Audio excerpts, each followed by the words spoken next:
በእስራኤል ያጋጠመውን ከባድ ሰደድ እሳት ማስቆም እንዳልተቻለ ተሰምቷል። በአሁን ሰዓት ላይ ይህች ፓለስታይናዊ ታዳጊ የተናገረችው ንግግር ብዙዎችን አስገርሟል። አሰላሙ አለይኩም ወራህመቱላሂ ወበረካቱሁ። የአላህ ሰላም ዝደትና በረከት በያላችሁበት የዓለም ጥግ ዳርበት ድረስ ማምረኝ ዛሬ ወደ እናንተ አሪፍ ያልኳቸው ቪዲዮዎች ወደ እናንተ ይዤ መጥቻለሁ። ለዚህ ቻናል አዲስ ከሆናችሁ ቻናላችንን ሰብስክራይብ በማድረግ ነባር ከነበራችሁ ደግሞ ቪዲዮን ላይክ በማድረግ ጀምሩት። ወደ ቪዲዮ አታልቅሱ፣ አብሽሩ። ዱዓ ማድረግ ነው፣ ወደ አላህ መመለስ ነው። አብሽሩ አብሽሩ፣ ኢንሻአላህ አላህ ዝናብ ይሰጠናል። አምር ሁሉም ሰው ከአላህ ጋር ያለው ነገር ሁሉ ነገር እያማረለት ይሄዳል። አሁን ትልቁ ችግር ምንድነው? ከአላህ መራቅ ነው። አላህ የሚጠላውን ነገር እየተገበሩ በምንሄድ ጊዜ ቀልባችን ከአላህ ጋር እየተራራቀ ይሄዳል። ይሄ አሁን ያ ምን ያመጣል? ለሱ ብቻ ሳይሆን በላይ የሚሆነው ለሁሉም ነው። የዱንያ በላ አይለይም፣ የዱንያ በላ አይለይም፣ ሁሉንም ነው የሚያጠቃለው።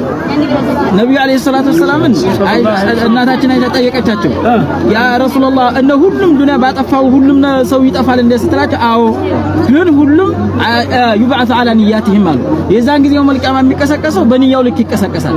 ጥሩ የሰራ ሰው ጥሩ፣ መጥፎ የሰራ ሰው መጥፎ ነው የሚሰራው። ስለዚህ የኛ አሁን ንያችን ጥሩ ከሆነ አላህ ጥሩ ነገር ይሰጠናል። ቀልባችን ከአላህ ጋር እያራራቅ ነው ከሄድን ግን ሌላው በሽታው ሌላውንም ይዞ ይሄዳልና እንደው ቀልባችን አላህ ያሳምርልን ብለን ዱዓ ማድረግ አለበት። ትልቁ ነገር ይሄ ነው። ተቀብያለሁ። ሰው ይርዱን እሱ ይርዳል። ለምን ረዲያን አላህ ብቻ ተበቃችሁ። ስማ ወሃውን ሰው ያረጋስ አይደል? ያው ከእንግዲህ በአንዳንድ ቦታዎች ላይ የዝናብ እጥረት በመኖሩ ምክንያት አርሶ አደር ሰዎች እየተቸገሩ ነው። አላህ Subhanahu Wa Ta'ala ያንን ዝናብ ያንጣልን።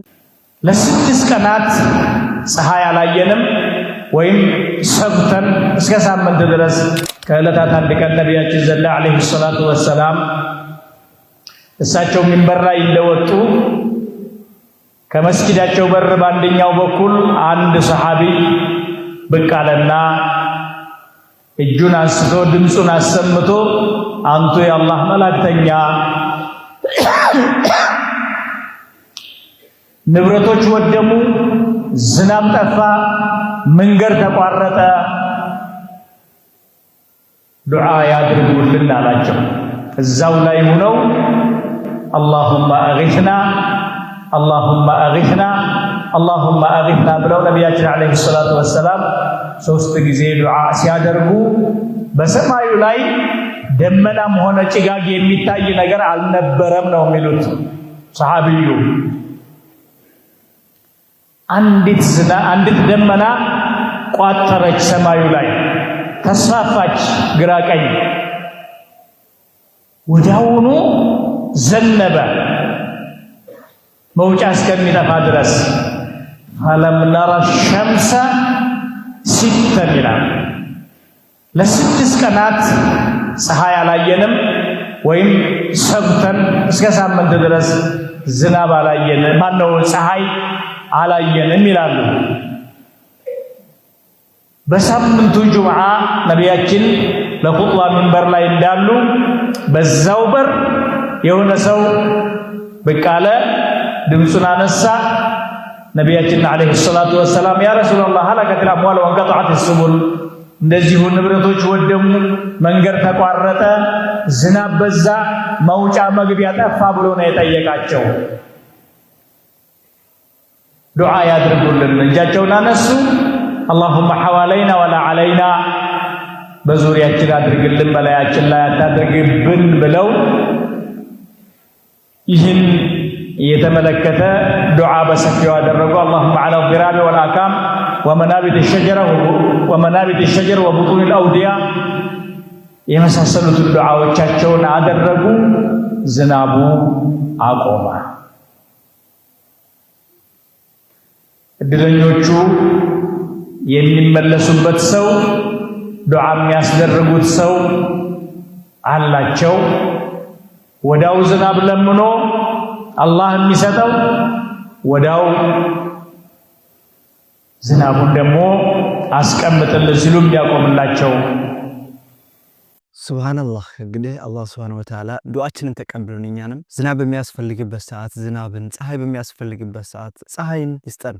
ፊዳከ አቢ ወኡሚ ያ ረሱላላህ ሲሉ ከአንገት በላይ እንዳይመስላቸው የአላህ መልእክተኛ ሆይ ወላጆቼ እናትና አባቴ ለእርሶ ቤዛ ይሁኑ፣ ሲሉ ሰሓበት ረሱልላህ ሰለላሁ ዐለይሂ ወሰለም ከምራቸው ነበር። ሐቂቃ ማለት ነው። መካ ያሉት ቤተሰቦች ናቸው። ዞሮ ዞሮ ግን በእምነት ስላልተገናኙ ያስጠቋቸው ነበር አይደል? ያጠቋቸውም ነበር። የመዲናዎች ግን የዘር ሐረግ ግንኙነት አልነበራቸውም በምንም መልኩ ማለት ነው። ግን የከፈሉት መስዋዕትነት በጣም ጠንካራ ከባድ ነበር። በአሁን ሰዓት ላይ ይህች ፓለስታናዊ ታዳጊ የተናገረችው ንግግር ብዙዎችን አስገርሟል። በእምነቷ ላይ ያላት ጥንካሬ ብዙዎችን አስደንቋል። እንደምትመለከቷት ተጎድታ በአምቡላንስ ውስጥ ማለት ነው የሕክምና እርዳታ እየተሰጠበት ባለ ሰዓት ነው የተናገረችው። እንደተናገረችው ከሆነ የምወዳቸውን ወንድሜንና አባቴን እነዚህ ሰዎች ነጥቀውኛል፣ አሁን የቀረችኝ እናቴ ናች ካለች በኋላ አላህ ሁሉንም ያያል፣ ሁሉንም ያውቃል፣ አላህ ብቻ ይበቃናል ስትል ተናግራለች ማለት ነው። ይህ ንግግሯ ከወጣ በኋላ በእምነቷ ያላት ጥንካሬ ብዙዎች እያደነቁላት ይገኛል። እስኪ እኔ ቪዲዮ ልጋብዛችሁ። እናንተ የፕላስ ምልክቱን መጫናችሁን አትርሱ።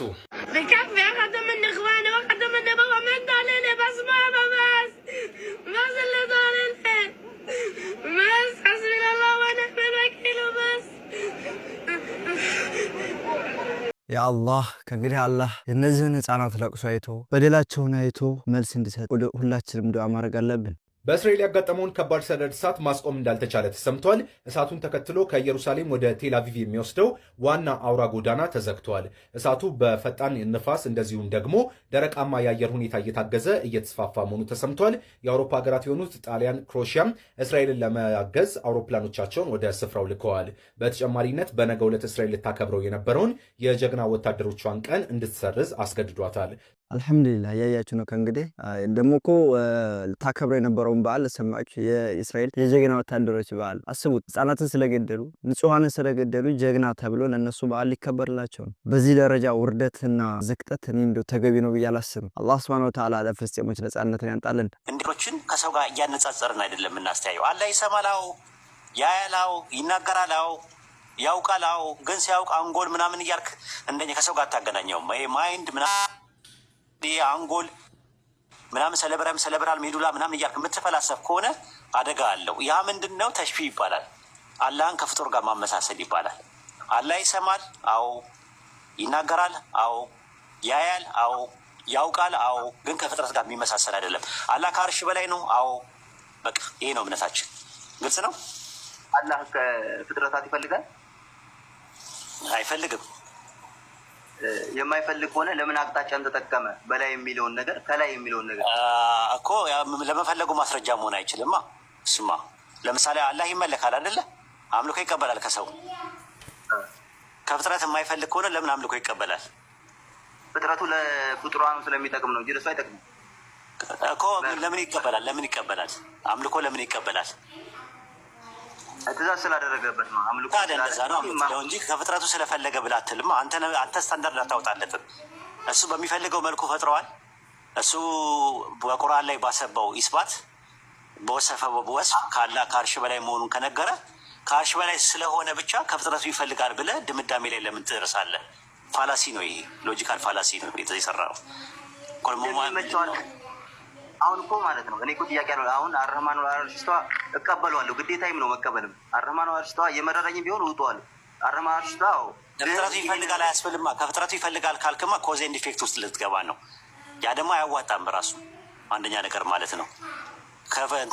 ቅድም እንዳልኩ ነው፣ ከፍጥረት ጋር አታመሳስለው። ፍጥረት የሚያስፈልገው ጥገኛ ነው። እሱ ኢንዲፔንደንት ነው፣ አሰመድ ነው። እሱ የሁሉ ነገር መጠጊያ እንጂ እሱ በማንም ላይ ተጠጊያ አይደለም። የተነገረንን ነገር በቁርአንና በሐዲስ ላይ የመጡት ነገሮች እንቀበላለን። ከፊያው ላይ ግን ፊሎሶፊካል አስፔክት የለንም። እንዴት እንደሆነ እስካልተገለጸ ድረስ ምንም እንትን አላህ ያያል፣ አዎ። እንዴት ያያል? አልተገለጸም። አላህ ይሰማል፣ አዎ። እንዴት ይሰማል? አልተገለጸም። ያውቃል፣ እንዴት ነው የሚያውቀው የሚለው ነገርም ራሱ አናውቅም እኛ። ሊሚትድ አለው ራሱ። ይሄ ሚትጥዬ እኮ ነው አሁን ራሱ ኖርማል ማለት ነው። እና አንተ አስበው የሆነ ፒያሳ ጋር ቁጭ ብለህ ሻይ እየጠጣ ልክ ደግሞ ከፒያሳ ደግሞ እኔ ቦሌ አካባቢ ላይ በደርስ ግን ሚትጥዬ ነው የምትሆነው። ከዛ ምድር ላይ ሰውን ደግሞ አስበው። ከዛ ደግሞ ፕላኔቷ ላይ አስባት። ከዛ ፕላኔቷን ደግሞ አስበህ ደግሞ ወደ ላይ ሂድ፣ ሰባቱ መላእክት። ከዛ ሶላር ሲስተሙ ጋር ሂድ።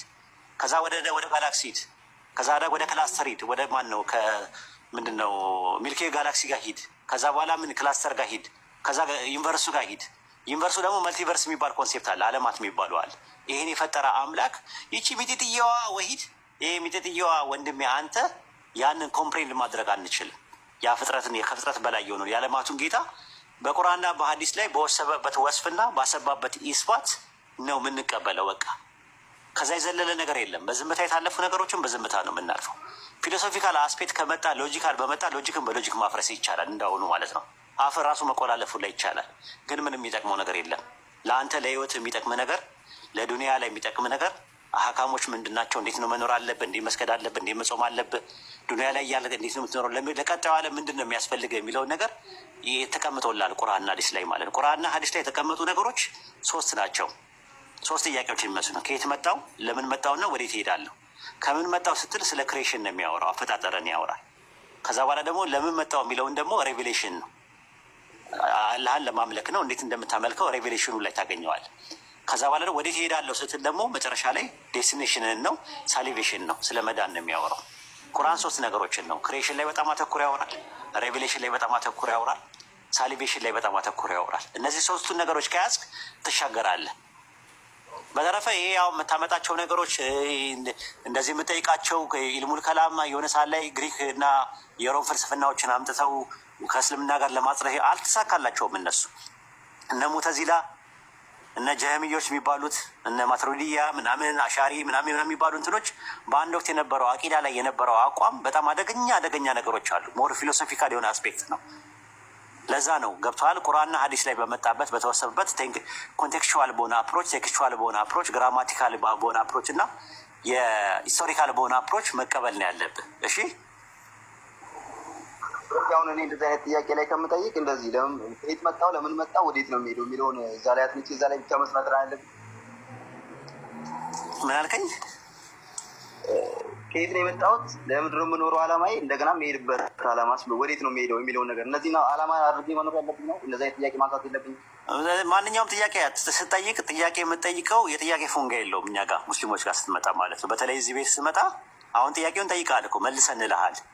መጠየቅ አለብን። ምክንያቱም ጥያቄ ነው፣ አይምሮ ውስጥ ጥያቄ ነው የሚመላለሰው። እኔ ቁልፍ ስሰጥህ ምንጭቅ አድርጌ ብሰጥህም ረጋ ብዬ ብሰጥህም ሁለቱም ከቋንቋ አንጻር መስጠት ነው። ጥያቄ አጠያየቀ ስላማረ ነው የተመለሰልህ። ገብቷል ማለት ረጋ ብለህ ስለጠየቅ ጥያቄ የተመላለሰብን ነገር መጠየቅ አለብህ። ግን ጥያቄውን ቢሆን ተመልሶልሃል በሆነ ነገር ማለት ነው። እና በጥያቄ መልስ ላይ እክል ካጋጠመ ደግሞ ዳጎስ ያለ መልስ ሰጣለን ማለት ነው። ማንም ሰው እዚህ ቤት መጥቶ ገሰረት ሆኖ እንዲወጣ አንፈልግም፣ እኛ ፍላጎታችንም የለንም። ስለዚህ በተቻለ አቅም ማንኛውም ጥያቄ ሲኖርህ ሌላ ቀንም ፎሎ አድርገኝ፣ እኔንም ማሂርንም ፎሎ አድርጋቸው ወንድሞችን ማድረግና ማንኛውም ጥያቄ ሲኖርህ ጠይቅ ራሱ ማለት ነው። ከመጠየቅ ነው ራሱ።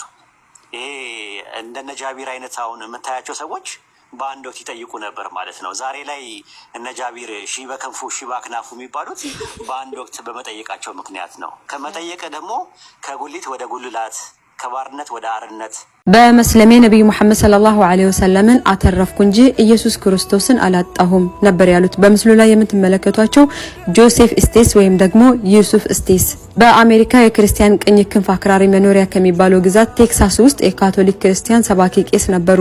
በሃይማኖት ንጽጽርና ክርክር ላይም በሰፊው ይሳተፉ ነበር።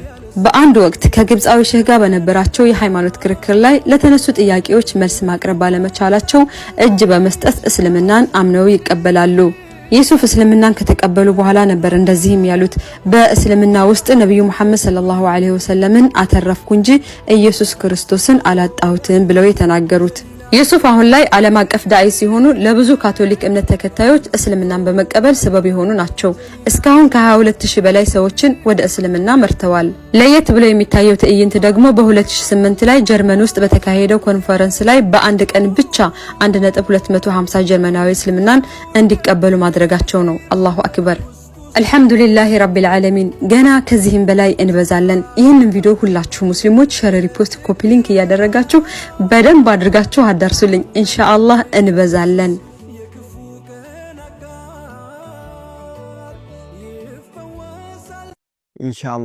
ኢንሻአላህ ዓለም በሙሉ በእስልምና ተጥለቀለቃለች። ይህ ሰው እንደምታዩት ከሰለመ በኋላ የራሱን ብቻ ይዞ አልቆመም። ወደ 22000 የሚሆኑ ህዝቦችን አስልሞ አሁን እነሱም እስልምናን ተቀብለዋል። አንድ ለክርስቲያኖች ማስተላለፍ የምፈልገው ነገር ወደ እስልምና ስትመጡ ኢየሱስን አትከዱትም፣ ኢየሱስን አትጥሉትም። ኢየሱስ በእስልምና ትልቅ ቦታ አለው። ነብይ ነው እንጂ ጌታ አይደለም ብቻ ነው የምንለው። እስልምና ላይ ኢየሱስ ለኛ ትልቅ ቦታ፣ ትልቅ ክብር አለው። እኛ እሱን ከካድን ከእስልምና እንወጣለን። እናንተም ወደ እስልምና ነብያችን ሙሐመድ ሰለላሁ ዐለይሂ ወሰለም አትረፉ።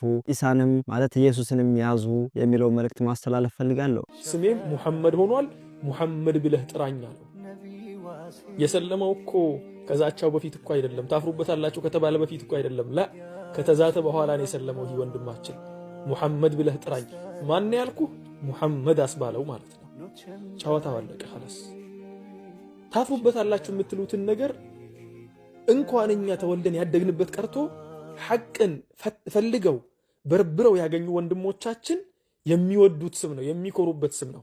ወንድማችን ሙሐመድ ትናንትና ጉድ አይዲያ የነበርከው ወንድማችን አንጀታችንን አረሰህናል። ወላሂ العظيم ያንን የሚናገረውን ንግግር እንኳን የማያውቅን ግለሰብ አንድ ቀን እንኳን ተሳስቶ ትክክለኛን ነገር የማይናገርን ግለሰብ ፊት ለፊቱ ቁጭ ብለህ ሙሐመድ የሚለውን ስም እንደምትኮራበት አስረግጠህ መናገርህና ሙሐመድ ብለህ ጥራኝ ማለትህ ላንተ ምን ያክል ነብዩ ሙሐመድን ሰለላሁ ዐለይሂ ወሰለም እንደምትወዳቸው መገለጫ ነው። ለሱ ደግሞ አፉን የሚያዘጋው መልስ ነው። እንኳን ሌላው ያመነበትን ልታሳፍር ቀርቶ ዛሬ ካንተ ጋር ያለው ነገ ሄዶ ይወደዋል የሚለውን ነገር ነው የሚያሳየው። ወንድማችን ሙሐመድ የትናንትናው ጉድ አይዲያ የዛሬው ሙሐመድ አንጀታችን እንዳራስከው አላህ Subhanahu Wa Ta'ala በጀነቱ ያበስርህ። አላህ Subhanahu Wa Ta'ala ከጀነትም የነብዩን ሰለላሁ ዐለይሂ ወሰለም ጉርብትናን ካገኙት ባሮች መካከል ያድርግህ። ምክንያቱም ልጁ ጫወታውን ማርዘም ፈልጎ ነበር፣ ቋጨህለት፣ ጌም ኦቨር አደረከው። خلاص انتهى الامر።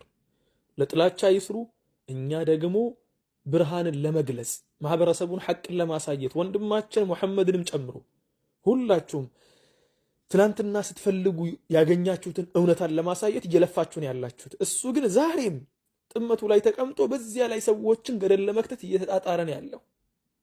አሁንም የምላችሁ ወንድሞችና እህቶች በንጽጽሩ ጉዳይ ላይ እየሰራችሁ ያላችሁም በደንብ አድርጋችሁ ስራችሁን ቀጥሉ።